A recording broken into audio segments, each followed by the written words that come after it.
Kajian Islam.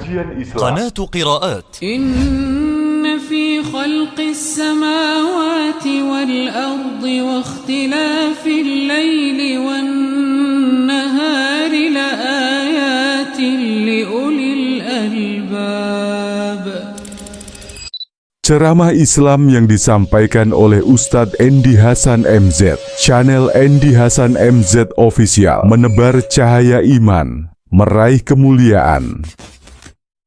صارت سجينا يا من سكنت القلب سنينا كيف افترقنا والدمع فينا أشتاق همسك كل حين. Dalam riwayat disebutkan, dikala Nabi Muhammad sallallahu alaihi wasallam diperintahkan untuk menyampaikan risalah itu, dia pun naik ke satu bukit yang disebut dengan Jabal Abi Qubais. Kalau ibu-ibu yang sudah pernah haji maupun umrah, keluar kita dari tempat bertahallul, di situ rumah Nabi. Di belakangnya ada kamar mandi. Kamar mandi itulah rumahnya Abu Lahab. Keluar kita dari Bukit Marwah, ada satu tempat, di tempat kita bertahallul itu di pagar-pagar. Itulah rumah Nabi dengan Khadijah. Sudah dihancurkan, tak ada merek, hanya kisah yang bisa kami sampaikan. Kalau ibu punya kesempatan untuk ke sana lagi, cobalah melihatnya. Seluas apa rumah Nabi dengan Khadijah itu. Beberapa langkah di belakangnya ada kamar mandi, al-hammam, toilet, bahasa Indonesianya WC. Saya pikir WC itu bahasa Inggris, rupanya bahasa Indonesia. Diambil dari kepanjangannya water class. Rupanya WC itu bahasa Indonesia. Kalau bahasa Inggris toilet, bahasa Arabnya al-hammam. Ibu jangan lama-lama di situ. Kenapa? Itu dulu rumahnya Abu Lahab. Tak boleh orang sholat di situ. Kalau ibu lama-lama di WC itu, nanti ketularan perangnya Abu Lahab itu. Jangan lama-lama ibu di situ. Jadi nunggu kawan Pak Ustaz di depan rumah Nabi. Di mana rumah Nabi? Di tempat tahallul itu ada tempat yang diberi pembatas, dijaga oleh askar, hanya merpati yang ngumpul di situ. Jadi kita napak tilas dalam haji dan umrah itu, lewat kita dari lokasi itu, dari lokasi rumah Nabi dan juga Abu Lahab atau kamar mandi sekarang, kita jalan mau keluar, ada jam besar kan, bangunan itu di atas bukit. Nama bukit itu namanya Jabal Abi Qubais. Atau dulu itu adalah tempat berdirinya Rasulullah untuk menyampaikan dakwah. Sekarang sudah dijadikan sebagai kantor pemerintahan, kota Madinah atau kantor wali kota Makkah, penguasa kota Makkah itu. Naik Nabi ke Jabal Abi Qubais.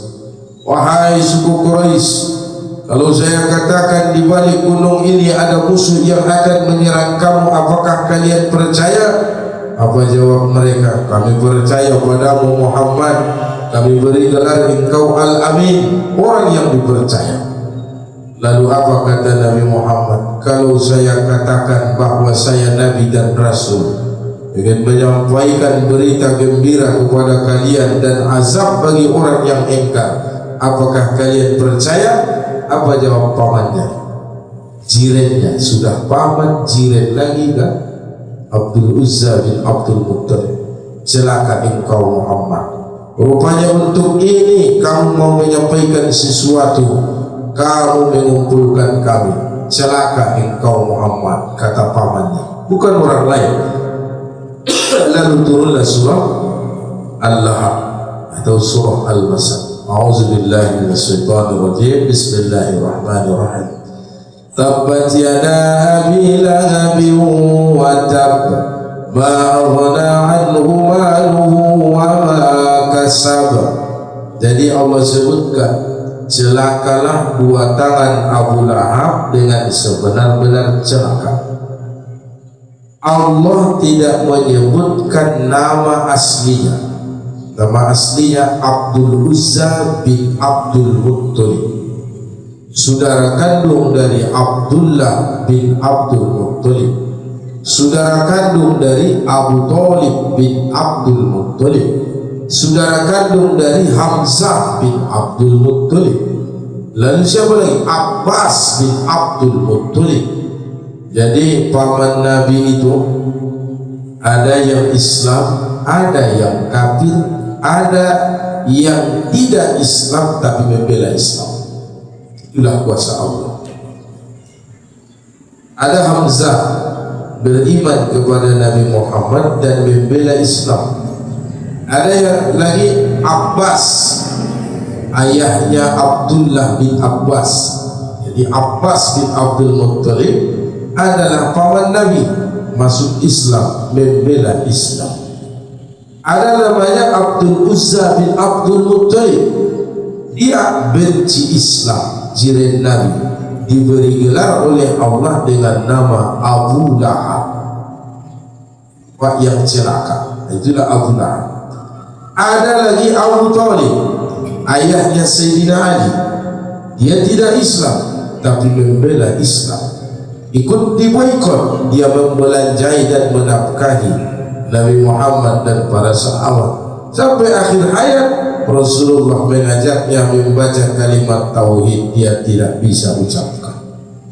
Jadi itulah kuasa Allah. Dalam ilmu tauhid disebut dengan af'alullah, perbuatan Allah. Terserah Allah siapa mau diberi hidayah, siapa yang tidak. Kita tidak bisa mengintervensi. Ibu-ibu sekalian, tidak bisa memastikan siapa yang beriman, siapa yang tidak beriman. Tidak bisa. Kalaulah bisa Nabi Adam memberi hidayah buat anaknya, pasti si Qabil tidak akan membunuh si Habil. Kalaulah bisa Nabi Nuh membuat anaknya semua mendapat hidayah iman dan Islam, pasti anaknya Kan'an sudah naik ke perahu selamat, tidak tenggelam, dan tidak akan Allah tenggelamkan di neraka. Kalaulah bisa Nabi Ibrahim pasti akan menyelamatkan ayahandanya Azar, tukang pembuat patung berhala sesembahan manusia kala itu. Kalaulah mampu Nabi Muhammad memberi hidayah, pasti pamannya yang tercinta Abu Thalib itu akan masuk Islam dan beriman. Ibu-ibu sekalian, bukan Nabi, bukan Rasul. Apa hakmu memastikan anakmu Islam dan beriman? Mereka para Nabi dan Rasul tak kuasa. Jadi kita hanya bisa berharap kepada Allah atas perbuatan Allah tadi, diberikan hidayah buat diri kita, buat suami, buat anak, buat menantu. Hanya itu yang bisa kita lakukan. Tidak serta-merta itu secara pasti. Jika bapaknya baik, ibunya baik, anaknya jadi baik. Bagaimana dengan Nuh? Dia Nabi Rasul, istrinya kafir. Bagaimana dengan Lut? Dia Nabi Rasul, istrinya tidak beriman. Jadi semua itu adalah af'alullah, perbuatan Allah. Dan dalam surah Al-Lahab ini juga Allah telah memastikan Abdul Uzza bin Abdul Muttalib akan ke neraka. Tabbat yada Abi Lahabin wa tab. Namun surah ini tak boleh dibaca dalam solat ketika Rasulullah masih hidup. Rasulullah melarang, jangan kalian baca surah ini dalam solat berjamaah kalian. Kenapa? Ada anaknya ikut solat di belakang.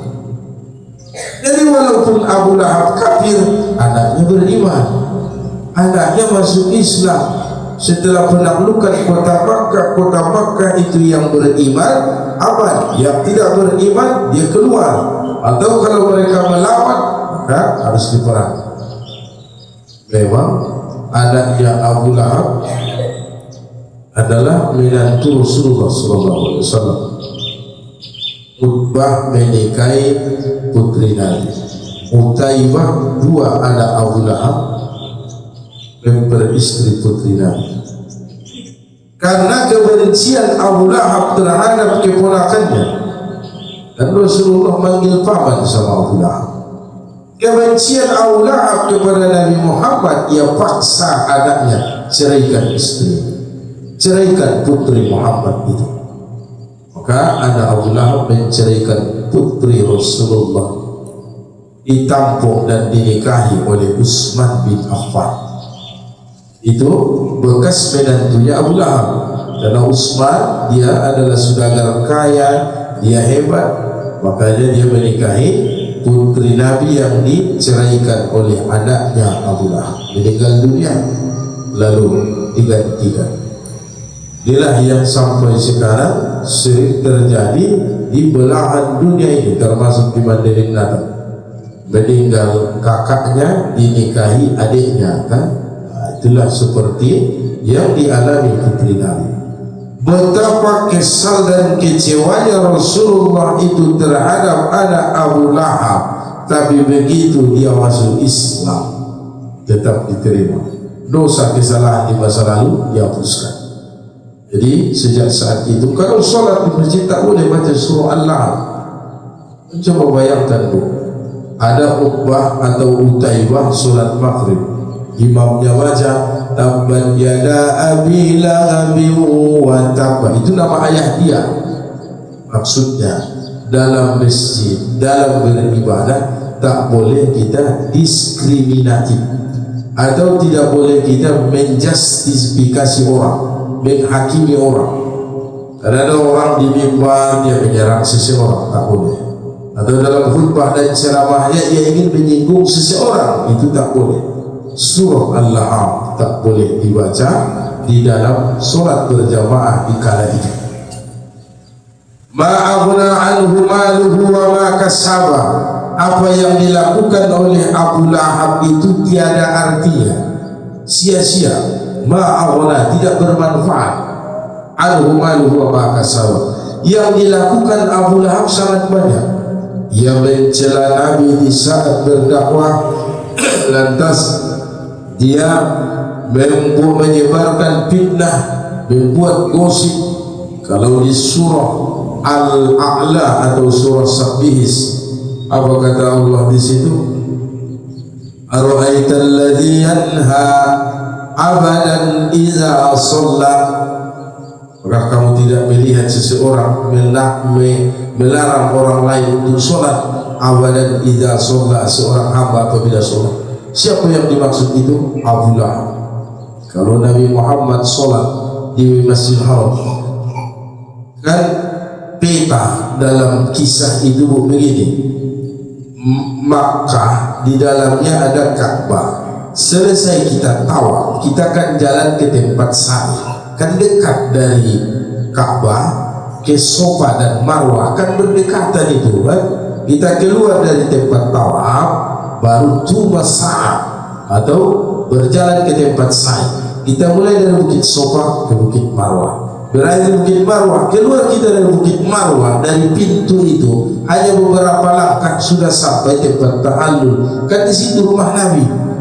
Jadi rumah Nabi ke Ka'bah itu dekat. Abu Lahab jiran Nabi, itulah kamar mandi sekarang, WC. Lalu Abu Lahab terus taburkan kayu berduri, karena Abu Lahab itu jiran Nabi. Dia taburkan kayu berduri sampai ke Ka'bah. Lalu kalau Nabi Muhammad sedang sholat, dia sengaja datang untuk mengganggu Nabi Muhammad yang sedang sholat. Kalau lagi berdiri, ia tampar dari belakang. Kalau lagi ruku, ia sengaja bawa kotoran letakkan ke punggung Nabi. Kalau lagi dulu antara dua sujud, mereka letakkan di atas kepala Nabi kotoran hewan. Kalau lagi sujud, kadang mereka injak kepalanya. Itulah kejahatan Allah. Jadi Allah sebutkan itu pada surah Sabbihis. Ara'aital ladzi yanha 'abdan idza shalla, ara'aita in kana 'alal huda aw amara bit taqwa. Hanya gara-gara Nabi Muhammad itu berdakwah, mengajak orang untuk berbuat baik dan takwa. Itulah kejahatan Allah. Yang ia buat, kata Allah, semuanya sia-sia. Ma'aghna anhu maluhu wa ma kasab. sayasla narun zata lahab. Jadi orang yang berbuat seperti ini akan Allah masukkan dalam neraka. Pertama, dia menghalangi jalan dakwah. Kedua, dia menyiksa, dan bahkan yang dia siksa ini adalah keluarga terdekatnya, kan? Anak yatim, jirannya, kerabatnya, sudah berlapis-lapis kesalahan. Dari Muhammad yatim piatu, harusnya kan dia yang menjadi bapak asuhnya, justru ia siksa dan aniaya. Ini jirannya, harusnya kan dia saling menghormati. Maka kita bisa mengambil pelajaran dari sini. Pertama, kata Rasulullah, man kana yu'minu billahi wal yawmil akhir wal yukrim jiro. Siapa yang beriman kepada Allah dan hari kiamat, maka hendaklah dia menghormati jirannya. Karena yang tidak sopan, tidak menghormati jiran, itu gaya-gaya Abu Lahab. Jangan meniru gaya Abu Lahab. Dia terus mencari agar Nabi Muhammad itu tersiksa sepanjang jalan. Dan ada orang punya tabiat buruk begini. Dia punya pekarangan. Di pekarangannya ini tidak ada hambatan, tidak ada apa-apa sama sekali. Begitu ibu pindah berjiran dengannya, maka mulailah dia buat hambatan. Mau sudah soban-soban, berbeda masih sunang bisa lewat. Sebelum pindah ke situ tidak ada hambatan sama sekali. Sengaja dia buat batu-batu besar agar ibu tidak bisa lewat, atau kalau mau parkir tidak bisa parkir di situ. Kalau orang lain dia biarkan parkir bebas di pekarangannya, tapi khusus untuk ibu dia tidak suka. Nah, ini orang seperti gaya-gaya Abu Lahab. Nah, itu harus kita ingat. Hormatilah jiran tetanggamu, karena biar bagaimanapun yang pertama kali menolongmu adalah tetanggamu. Ketika kita terjatuh, yang pertama kali melihatmu terjatuh adalah jiranmu. Itu perangai Abu Lahab yang pertama. Kedua, dia selalu menyiksa anak yatim. Termasuklah kalau kita baca surah Al-Ma'un, ara'aital ladzi yukazzibu bid-din fadzalika allazi yad'ul yatim. Itu perangai Abu Lahab. Kalau jumpa anak yatim dia hardik, dia aniaya, bahkan mereka tidak suka. Sama dengan orang-orang kafir yang lain, termasuk Abu Sufyan. Kalau datang anak yatim, mereka pukul, mereka banting dengan tongkat kayu. Itulah perangai orang-orang kafir. Allah menyebutkan orang-orang seperti ini akan masuk dalam neraka. Yang diceritakan bukan sosok satu orang, tapi perangai, tokoh, figur. Dalam istilah kekinian, alur ceritanya tetap itu saja dari tahun ke tahun, masa ke masa. Artisnya yang beda-beda, pemeran utamanya yang beda. Dari zaman dahulu ada orang baik, ada orang buruk. Di televisi juga begitu, ada orang baik, ada orang buruk. Nama artisnya yang beda-beda. Kalau dulu di zaman Nabi namanya Abu Lahab atau Abdul Uzza bin Abdul Muttalib, ada Umar bin Hisham atau Abu Jahal. Di zaman Nabi Isa ada namanya Herodes. Di zaman Nabi Musa ada namanya Fir'aun. Di zaman Nabi Ibrahim ada Namrud. Nah, di zaman kita mungkin namanya bukan Namrud seperti zaman Nabi Ibrahim, juga bukan Fir'aun seperti zaman Nabi Musa. Namanya mungkin tidak Raja Herodes seperti zaman Nabi Isa, juga bukan Abu Lahab, Abu Jahal. Namanya sekarang bisa jadi Abu Janda, kan? Jadi namanya bisa beda, tapi perangai perilakunya sama.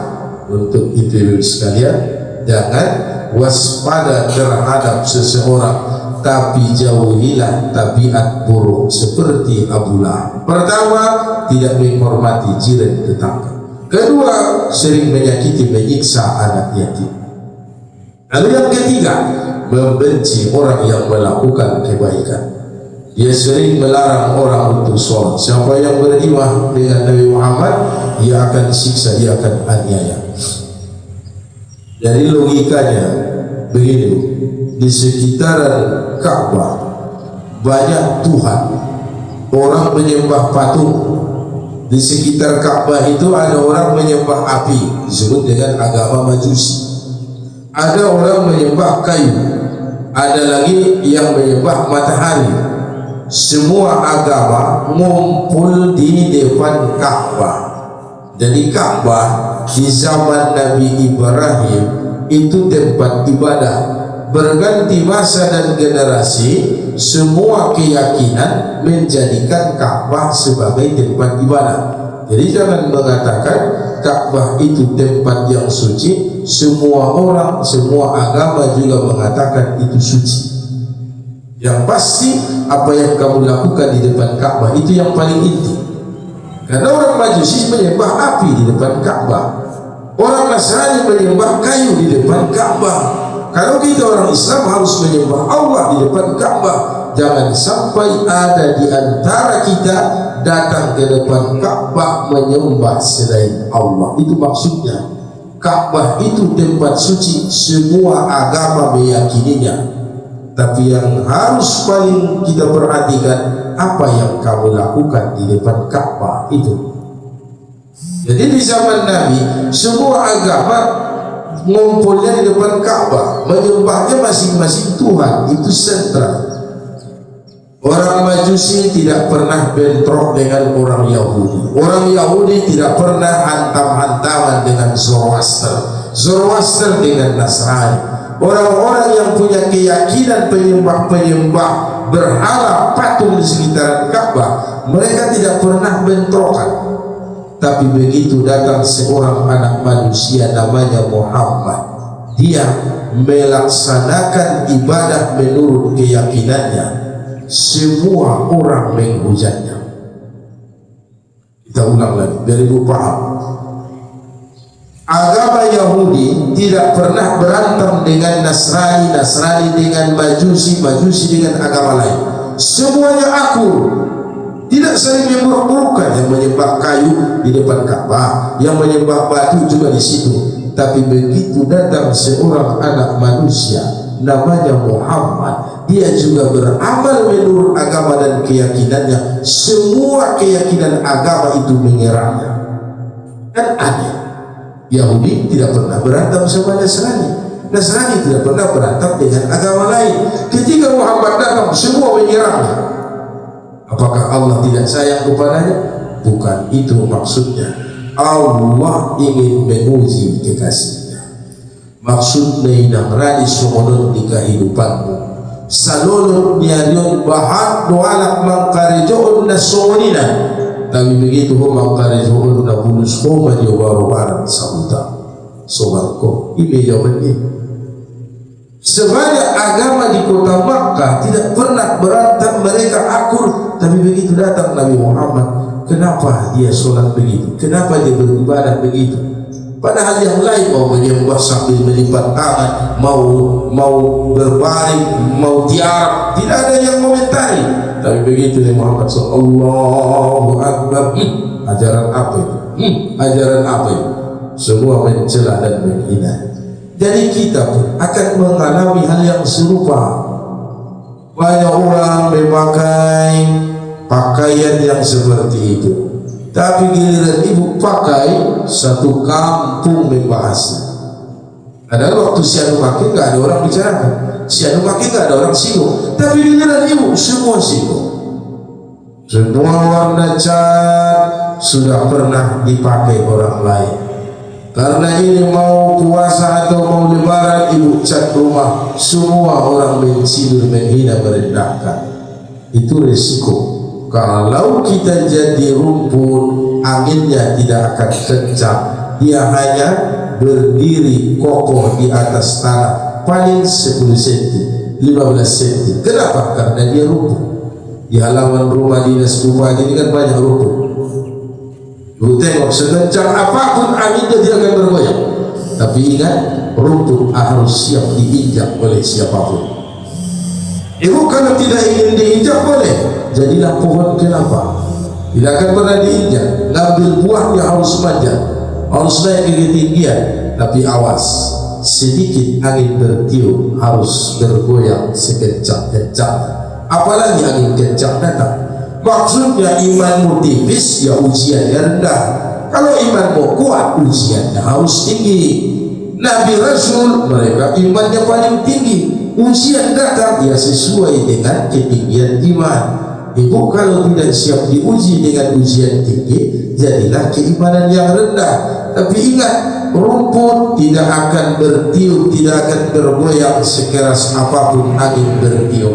Tapi ingat, hewan juga menginjak rumput, orang menginjak rumput, kendaraan menggilas rumput. Kalau tidak ingin diinjak, jadilah pohon kelapa. Tapi ingat, sedikit angin sepoi-sepoi datang, dia sudah bergoyang kencang. Orang yang imannya kuat harus siap diuji. Nah, Abu Lahab adalah bahagian dari ujian buat Rasulullah Sallallahu Alaihi Wasallam. Dan Abu Lahab bukan sosok manusia, dia karakter. Dan orang-orang seperti Abu Lahab ini akan ada di kehidupan kita, juga menjadi ujian buat ibu-ibu sekalian. Ada orang punya sifat yang tidak menghormati jiran tetangga, ada. Jelas seperti Abu Lahab. Kita mau masak, apalagi bulan puasa ini, ibu mau masak ikan teri, dia pun apa? Kumat penyakitnya kan? Apa ikan teri? Di sini apa masak ikan teri? Yang jiran bisa jawab kan? Bersih-bersih dia, ya. Orang hari lain langsung hari Jumat. Menggulai manuk majodoh, gulai usia, gulai manuk, gulai rondang kan? Makai udah nana, dan marepek pernah menggulai manuk banyak, banyak usia. Ngada bersih berarti akan bakasnya di orang-orang, kan? Bau dia semua di bakasnya. Hari Sabtu, kebetulan nggak bisa terbagi, rumah gulai usia, balana, balana emak. Rasoi mana pala kabar efek, mana yang bisa kan? Jadi dong jiran semua ni tetangga setiap hari hanya menyinggung orang lain. Dia tidak pernah tenang berhadapan dengan jiran. Bukan hanya kita, sama jiran yang lain pun begitu. Kenapa mesti ada orang seperti itu? Dan kalau itu ditanyakan, sama halnya kenapa mesti Allah hadapkan Nabi Muhammad itu dengan model Allah? Rasulullah dia dikasih Allah. Kenapa harus punya ujian seperti model Allah? Kita juga sama. Kita orang beriman, imanmu semakin tinggi, ujiannya semakin berat. Allah kirim model jiran seperti Abu Lahab. Maka jawabannya hanya sabar kan? Allah buat ujian, Abu Lahab buat Nabi Muhammad. Karakter dan sifatnya akan selalu ada di muka bumi. Biar orang-orang beriman itu senantiasa diuji setiap saat. Jadi nikmatilah ujian itu, namanya juga ujian. Kita harus menikmati laksana ujian sekolah, ujian pegawai. Kita harus nikmati. Disitulah baru keimanan itu setiap hari akan terus meningkat. Jadi Allah sebutkan sayasla naran zata lahab. وَامْرَأَتُهُ حَمَّالَةَ الْحَطَبِ فِي جِيدِهَا حَبْلٌ مِّن مَّسَدٍ. Dan istrinya, istri si Abu Lahab namanya Urwah binti Harb. Jadi istri Abdul Uzza, Urwah binti Harb. Ada saudaranya, bahasa Mandailing Ibotonia, guarda Abu Sufyan bin Harb. Berarti Abu Sufyan markawaragi dohot si Urwah. Memang ada di nasa famili ini sa nabiting-biting na kayo. Jadi Urwah binti Harb, dia istrinya Abu Lahab. Tapi perangai lebih parah daripada suami. Itu Urwah yang lebih dikenal dengan Ummu Jamil. Ummu Jamil atau dalam istilah kita Mama Cantik. Nah, itulah kira-kira kan. Jamil kan cantik kan. Jadi dia akan senantiasa terus menghina, mencela keponakannya. Itu kan keponakannya. Dalam bahasa Mandailing, Nabi Muhammad kan manggil namuda sama Urwa binti Harb. Tapi setiap saat dia terus menghina Nabi Muhammad itu di hadapan suami. Harga diri Abu Lahab itu dia rendahkan serendah-rendahnya, karena dia merasa lebih hebat. Urwa binti Harb merasa lebih hebat, punya budak hamba sahaya lah, namanya Suwaibah, Suwaibatul Aslamiyah. Begitu Nabi Muhammad baru lahir, kan Suwaibah yang menjadi ibu susunya Nabi Muhammad. Kenapa berhenti? Karena Urwa binti Harb, istrinya Abu Lahab, tidak setuju. Makanya ibunda Nabi Aminah membuat panggilan kepada ibu-ibu yang biasa menyusui anak-anak, karena begitu tradisi di Makkah, sehingga Nabi Muhammad disusui oleh seorang perempuan bernama Halimatus Sa'diyah. Jadi kenapa bisa sama Halimah? Karena Suwaibah itu budak hamba sahaya, yang punya adalah istri Abu Lahab. Istri Abu Lahab tidak setuju, kan sebenci itu istri. Padahal Nabi Muhammad lahir itu kan namudah itu, Urwa itu kan. Memang begitulah kehidupan ini. Kadang keluarga terdekat bukan mendukungmu, justru merendahkanmu, justru mengukuri kemampuanmu. Yang bangir lalu pamalu-malu tiba. Begitu mampu yang mampu kita melaksanakan melewati sebuah hambatan, barulah mereka memuji dan menyanjung. Roko de angka puluh lawayani, angka puluh mahia mah. Dong bakso sukses diukuri lagi bah. Dong sukses sudah menyoba-nyoba kan. Memang itulah kehidupan. Kajian Islam. قناة قراءات. إن في خلق السماوات والأرض واختلاف الليل والنهار لآيات لأولي الألباب. Ceramah Islam yang disampaikan oleh Ustadz Endi Hasan MZ. Channel Endi Hasan MZ Official, menebar cahaya iman, meraih kemuliaan.